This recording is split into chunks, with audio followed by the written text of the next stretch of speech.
बिस्मिल्लाहिर्रहमानिर्रहीम। अस्सलाम वालेकुम। हमारे चैनल आसमा आमिर फूड सीक्रेट्स में खुश आमदीद।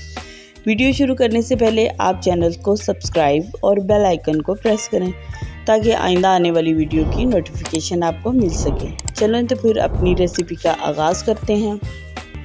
तो इंग्रेडिएंट्स में मैं इमली और खुबानी की चटनी बनाने के लिए आपने 1 कप खुबानी थी जिसको मैंने भिगो के रख दिया था, और ये हाफ़ kg हमारी इमली है, इसको भी मैंने 2 से 3 घंटे के लिए भिगो दिया था। ठीक है, इसको इस तरह से प्याले में डाल के भिगो दें। और ये 3 कप चीनी के हैं, भर के लेने हैं आपने चीनी के कप।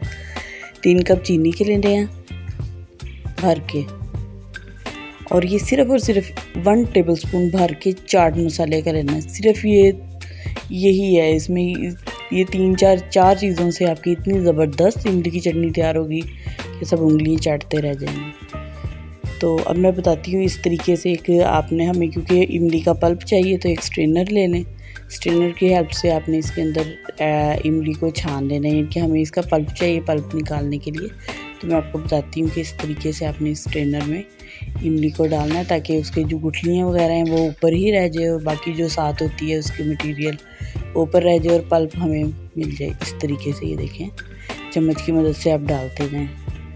ये थोड़ी सी यानी कि चीज़ों में बहुत ज़बरदस्त तैयार होती है। अगर देखें, अगर आपको खुबानी नहीं भी डालनी ना तो ज़रूरी नहीं है कि खुबानी साथ रखें, तो आपको यानी कि ये सिर्फ स्किप भी कर सकते हैं। खाली इमली में भी आप यही चीज़ें डालेंगे तो बहुत बेहतरीन ज़बरदस्त किस्म की आपकी बनेगी।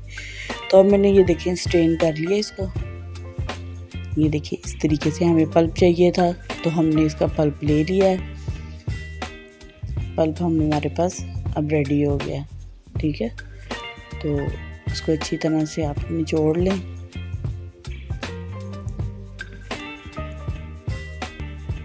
ठीक है,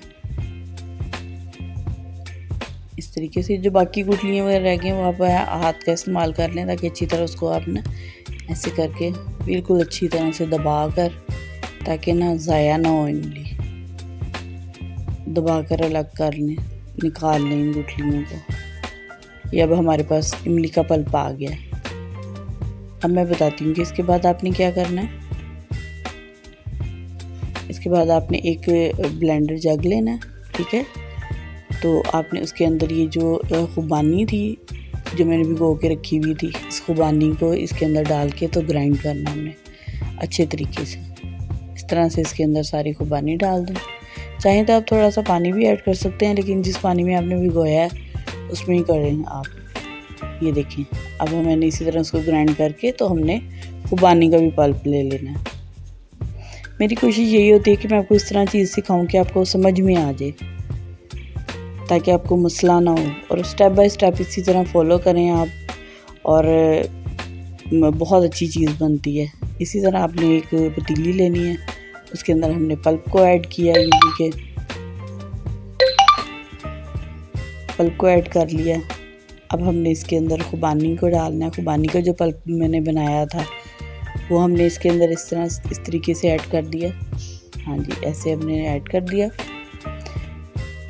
अब जो शुगर मैंने आपको बताई है वो हमने शुगर इसके अंदर ऐड कर देनी है। ये शुगर उठाई मैंने और ये हमने इसके अंदर ये शुगर ऐड कर दी, और इसके अंदर इनके तमाम इंग्रेडिएंट्स उनसे हैं उसको आपने सबको इकट्ठे आपने इसके अंदर डाल देना एक ही मरतबा। और ये चाट मसाला था, ये भी हमने ऐड कर दिया। इस तरह से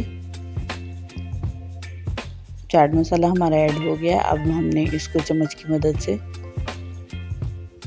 मिक्स करते रहना है। नीचे हमने फ्लेम को ऑन कर दिया चूल्हे। अब इस तरह से इसको पकाते रहना है।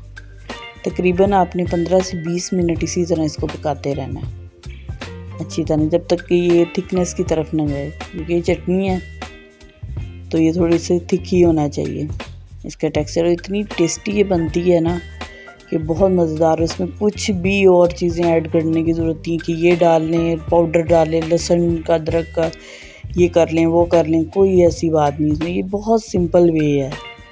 ये देखें, इस तरह से ये पकती रहेगी। तो इसको जब तक आपने हिलाते रहना है और चम्मच बार बार हिलाना है ताकि नीचे बैठ ना जाए चीज़ें। इस तरह से। ये देखें अब ये गाढ़ा होने की तरफ जा रही है। इसको इस वक्त पकते हुए 10 मिनट हो गए हैं। इसको मज़ीद 6 से 7 मिनट और पकाएं। बस आपको खुद ही पता चल जाएगा, समझ आ जाएगी जब ये गाढ़ा होने की तरफ जाएगी ना, थिकनेस की तरफ, तो आपको इजी पता चल जाएगा कि हाँ भी ये अब गाढ़ी हो गई है। ये देखिए जैसे मुझे ये मैं आपको दिखा रही इस टेक्सचर में। देखिए झाग उसकी ये है कि थिकनेस की तरफ जब ये जाएगी ना तो उसकी झाग खुद ब खुद ख़त्म हो जाएगी ऊपर से। ये देखें, ये देखें इस तरह से।